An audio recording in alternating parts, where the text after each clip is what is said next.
Hey there humans, it's Daisy back again with an epic adventure.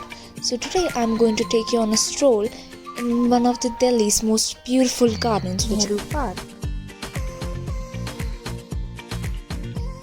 You know, Nehru Park is not just an ordinary park.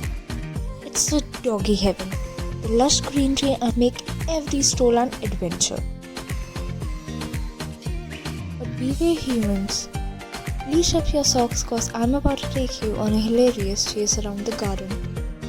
This beautiful place isn't just about family time. It's a awesome place to make new friends too. Catch me if you can, human.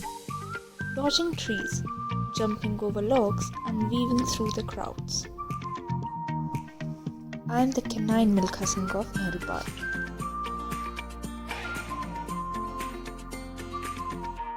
Time to unleash the acrobatic rhythm. Today I'm attempting the seemingly impossible, flying all sorts of zoomies in one go.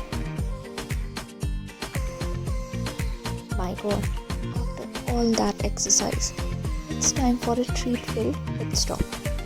Mom always brings the yummiest goodies, from juicy bones to paw-licking snacks. We are never short on deliciousness.